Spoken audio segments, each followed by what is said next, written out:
Kayo po ba yung tipo na kahit maliliit na flaws o kamalian ay napapansin at sinisita nyo?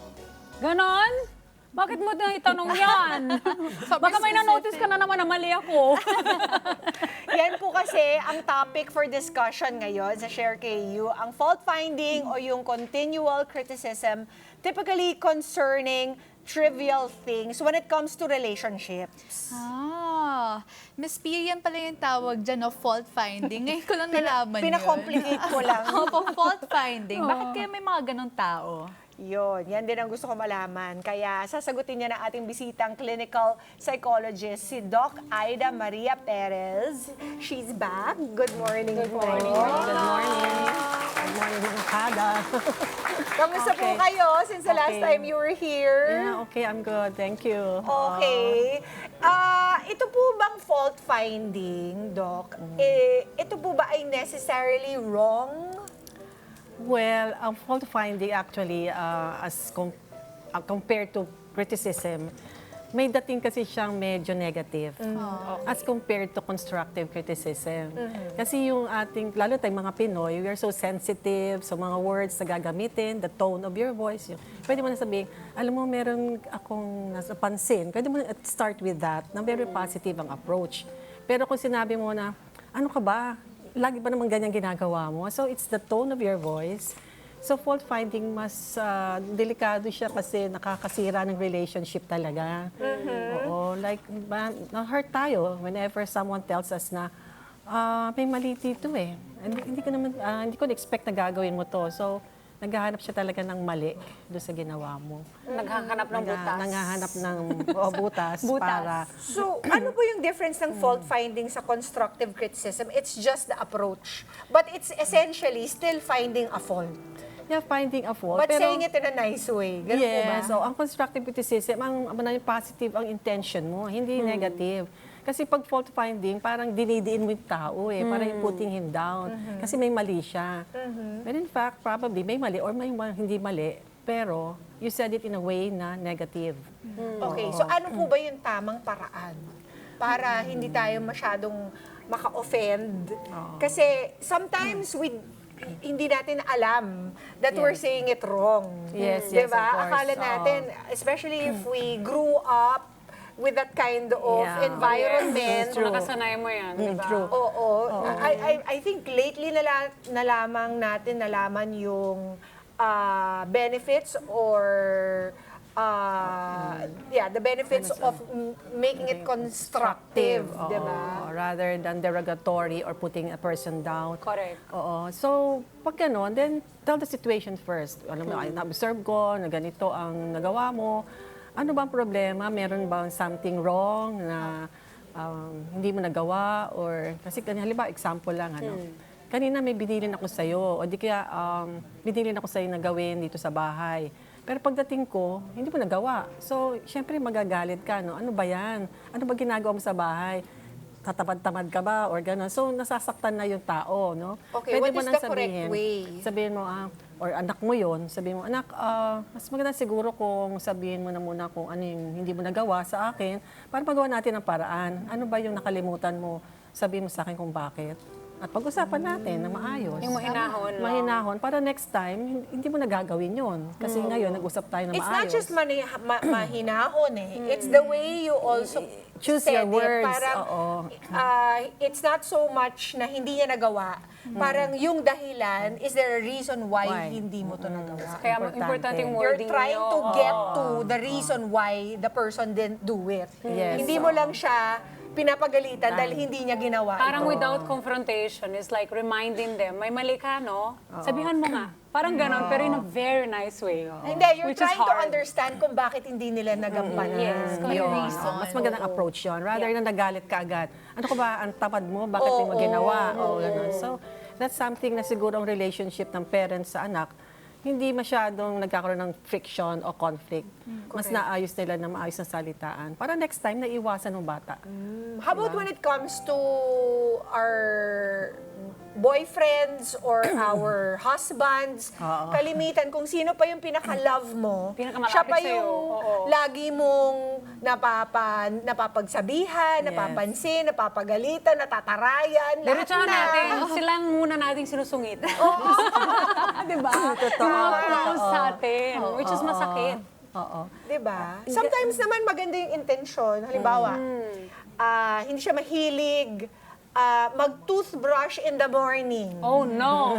Red flag! Let's make a concrete example, Na- di ba? yeah. Instead of saying, siguro, ang baho naman ang hininga mo. Di ba? Parang, ano po yung magandang approach? Iba yung lumalabas. Kasi yun yung first mong maiisip Yes, correct. And not the first thought is always the best thought. Okay. Totoo yan. Tanong mo na lang, nag-toothbrush ka na ba? Pwedeng gano'n, ano? Or, Hindi po yung nakaka-offended. hindi naman offended yun, pero at least hindi naman baho ng hininga mo. Parang, Parang Dok, may tamang pagsabi po. may tamang Or parang, pagsabi. ano yun? Paano namatay ba na daga? Ganun ba yun? Paano ba yun? Pero yung mga conflict At ng least boy. do it in a humorous way, di ba? Tapos sasabihin nila, di naman ako kumain ng daga. Galing yan doon. Kasi usually, lalo na pag mahaba-haba na yung marriage ninyo, parang hindi mo na talaga sinusugarcoat eh. Parang napupunta agad-agad sa, ilang beses ko na kayo sinabi, mag-toothbrush ka naman pagkatapos mo gumising. Oo. Kasi ano yan parang habit mo na tapos he'll understand naman, kasi kilala ka na, gano'n. Pero still, talaga mo, kung that's not na-hurt, an kung hindi na-hurt, di okay lang naman din. Pero ang ina-avoid natin, ma-hurt yung tao at saka yung relationship, maging distansya siya sa'yo. Kasi pag too often na na-hurt, ay distansya na yun Nagiging sa'yo. naging na, di ba? And then after a while, parang it goes in one ear and out the other. Hindi na talaga sila nakikinig kasi puro na lang Yes, sakit sa totoo. tenga. Di ba? Pero ito, bakit may mga tao daw na nakafocus sa paghahanap ng kamalian ng ibang tao? Lalo na kapag maliit na bagay na pwede naman i-disregard. Pero may mga tao kasi, ganun lang talaga yung ugali or nakasanayan nakasanayan nila, nila. na parang kailangan nila i-voice out. Kahit maliit lang na pwede palang kapas, di ba? Yung parang, sige, Example. okay lang yan. Like bad breath. No, that's not small. Not to me. Or siguro yung halimbawa, if you're, let's just put it in a very domesticated Sige. scenario. Yung toothpaste, na minsan nag-aaway tayo, dapat from the bottom up Yes. yung pisil. Pero yung iba, gitna agad, Correct. or Or too squeeze much na na agad. nilalagay. Too much talaga sa toothbrush. Hindi naman kailangan umaawas na, mga ganun. that's a small matter. Correct. But then, pag nakikita mo araw-araw, it tends It to annoys annoy you you. na parang dinidisregard. Di ba sinabihan mo na Oo. before, let's do it from the bottom up para masimot ng todo. But since hindi siya nangyayari, araw-araw mo nakikita, nagiging annoyance. Exactly. Oo. Kaya nga dapat siguro medyo kasi natatanong bakit nagkakaganon yung mga taong fault-finder, no? Opo. Kasi Should we chances even- are perfectionistic, pwedeng perfectionist, ayaw na ng konting mali, gusto niya orderly, neat, and Or control freak sila. Pwede rin, control freak, or pwede rin namang ang self-esteem mababa. Like, hindi, kailangan ko talagang ayusin to, no? So insecure. in other Insecurities, words. medyo mga insecurities din. So how do we deal with a person like that? It's not easy, of course, kasi personality yan, stable pattern of behavior. But, possible pa rin na mabago niya kung nafe-feedback mo siya. O kung nafe-feedback ka ng taong na-hurt mo. Paano? Like, Pia, sakit naman ang sinabi mo kanina. Di ba? Tungkol sa Parang toothpaste. Tungkol sa toothpaste na yon. Toothpaste lang naman yun eh. Oo. Pwede bang palagpasin mo na muna yung today, yung tomorrow, mga ganon. So, pwedeng i-feedback and pag aware siya, possibly na babawasan niya ng konti. Or Even if ibang it's a- tao. Kasi na magsasabi. ang feeling ko yung mga ganun, it comes from a place of insecurity nga. Parang ang insecurity niya ay hindi siya pinapakinggan.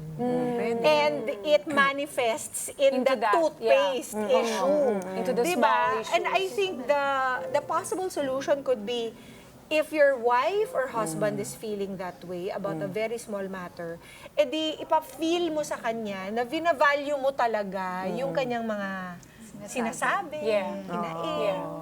Totoo. Maybe more attention, maybe more, anong tawag doon, acknowledgement, di ba? Yeah. Or awareness din niya. Awareness din. Kasi tumutulong ka rin sa kanya maging hygienic actually. So, pwede rin ang awareness niya. Actually, it's just the matter of the intention and the mode of saying it. Mas nagpa-matter talaga. Ikaw, Kanisha, meron ka na bang na-encounter or have you been like this or encountered someone who's like this? Anong ginawa mo? Opo, like sa family din and sa friendship, may mga experience po na nagiging pagkabusisi na sa mga maliliit na mistakes. Kunyari, sa friend ko, minsan matagal siya mag-reply o minsan din matagal ako mag-reply. Nagiging problem to ng relationship namin and lagi naming pinag-uusapan na lang, but kailangan nga daw maayos pagsabihan and kailangan maayos natin i-pinpoint and maganda yung pagsabi kesa naman yung bigla mo na lang siyang sinabi ng, "Hoy, ganun, It's very nagalit ka pretty, bigla." no? How do you say it? Sa example, about that issue na hindi agad sumasagot. Opo. Nilolong press ka lang. Opo. Sabihin ko, Sinisinzone ka lang. Sini-scene zone, hindi na scene zone, parang ano na siya, long press zone na daw. long press zone. Kasi hindi mo pa para kunwari hindi nabasa. Diba? Kunyari, Ate Diana, ikaw yung friend ko, sabihin ko, Diana, minsan na-hurt ako na hindi kaagad nagre-reply. Pwede bang mag-reply ka naman? Or kunyari, hindi okay yung time na yun para mag-reply sa akin. Mag-message ka na lang na, Na hindi pa pwede. hindi pa ganyan. pwede, okay lang, I'll message you or call you later. Sige. Ganun po. Sige, ganun na lang gawin ko next time. Kanisha, sorry na. Update. Oo. Noted with thanks. Ano pa ba?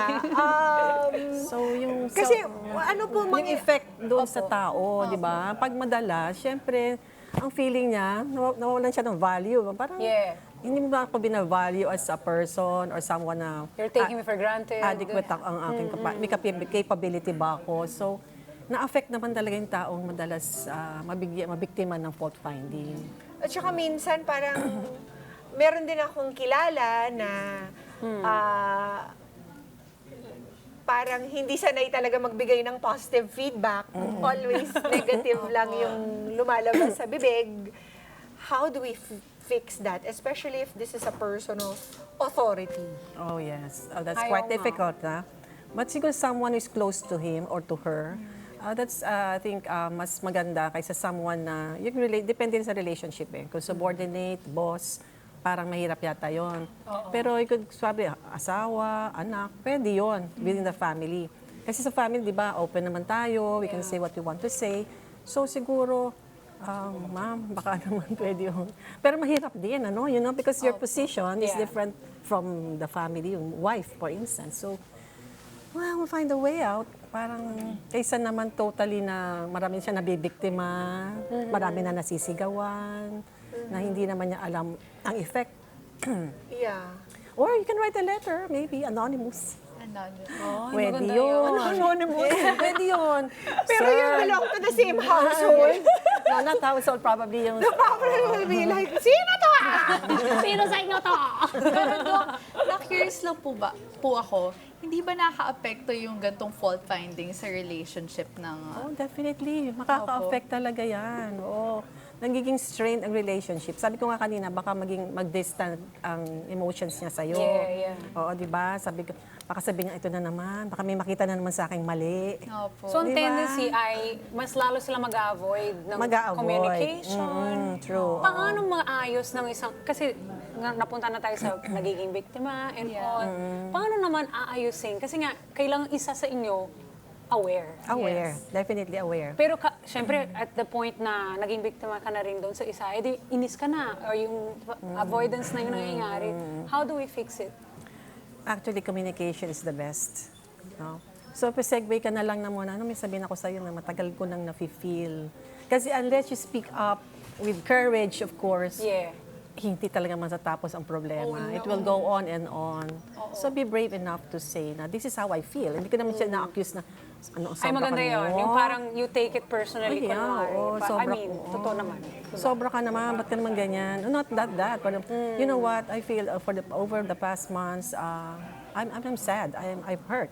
Tapos, oy, bakit? Ano ba kita? O, ayun, doon mo nasabihin.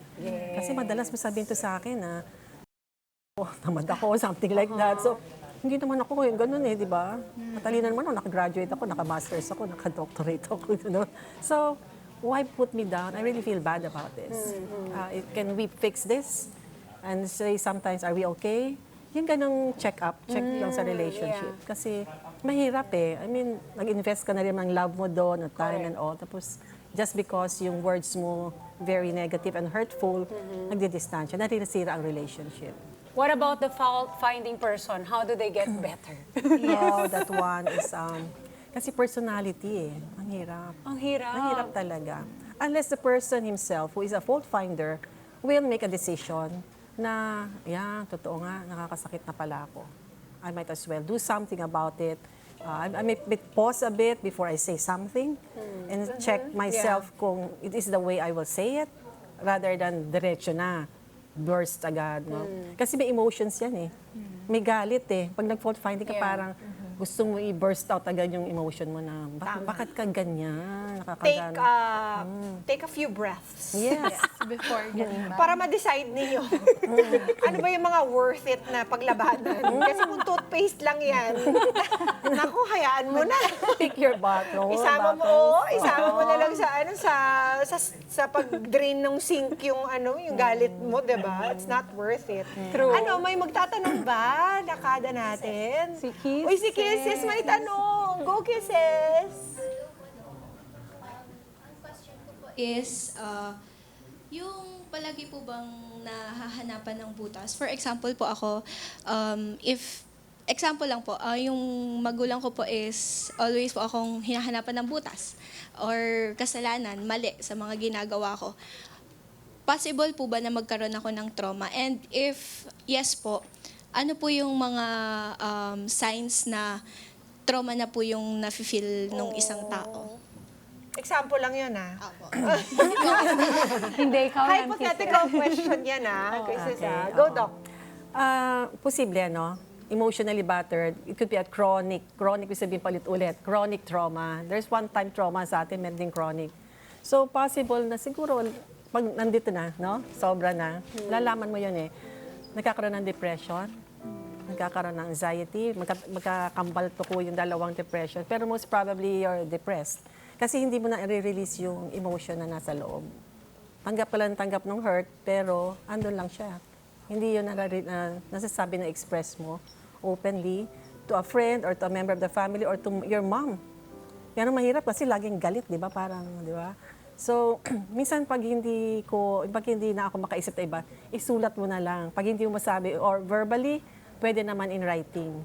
Ma'am, sobra na, nasihirapan na po ako. There are times naman hindi ko kasalanan, pero sabi mo kasalanan ko. Wala naman po akong intention. You can just express everything there in writing. Oo. Para at least mag-clear yung relationship. Ma-restore yung relationship. Journaling, no? Ang Thank tawag you, doon. Kisses. I think, especially when it comes from our mothers, siyempre, ang assumption natin lagi, it's coming from a good place. They only want you to be the best person you can possibly be. Ang problema lamang, itong mga constructive criticism na to, itong mga way you say it, parang baka hindi na umabot sa henerasyon nila yung ganitong klaseng estilo eh. Yeah. They only know one way of correction, and this is sometimes very harsh, Yeah. 'di ba?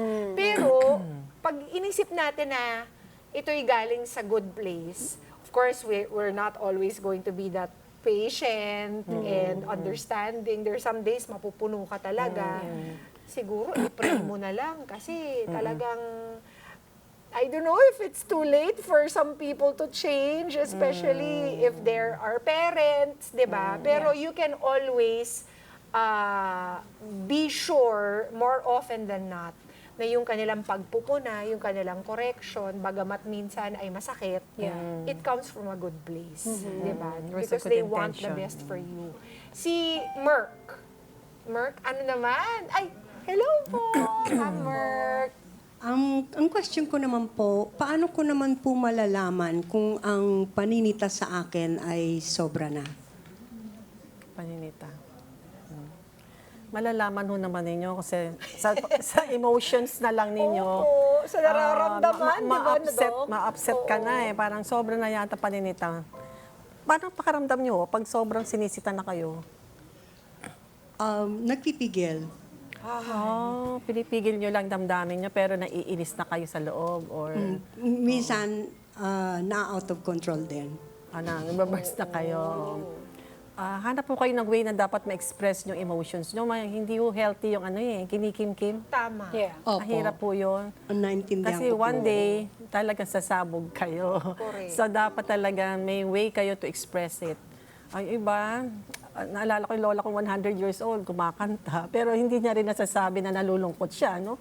Pero there is always an expression of your emotions. Yun ang mas healthy, effective and healthy. Kasi pag hindi pumabagsak sa depression, mabagsak sa anxiety. Exercise, Doc. Yes, exercise Does it is help? good. Oh, yes. Para di Ganun ba nga po, mag-release ng Ma-release yung energy. tension. Ganun nga po, pagka ako nagbibidyo kayo ako Mag-jogging, mag-zumba. To release. But I think you also have to tell the person. Yes. Kung masyado na po yung hurt sa inyo, Then, tapos true. parang umiiwas ka na nga rin para hindi ka na Opo. masita nitong kaibigan man or kakilala. If you value their friendship, you will tell them the truth. Opo, meron lang Oo. ayaw tumanggap. May mga ganon. At least nasabi nyo Totoo, na, meron. di ba? Parang binigyan nyo pa siya ng oportunidad na, uy, we can continue this friendship kung medyo maging sensitive ka naman sa mga sinasabi mo sa akin. Ganon. Pero kung ayaw niya tanggapin, baka FO na yan. Kasi, syempre, sino mas mahalaga? Yung kalusugan nyo? Friendship over mom.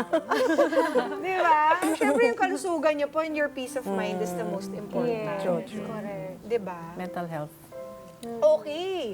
Kaya ano na naman po ang may advice niyo sa ating mga kada about fault finding, kung tayo yun, at saka being on the receiving end of the fault finding. Diba?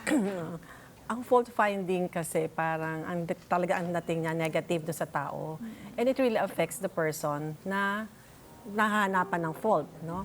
So alam natin, self-esteem, pwedeng relationship masira.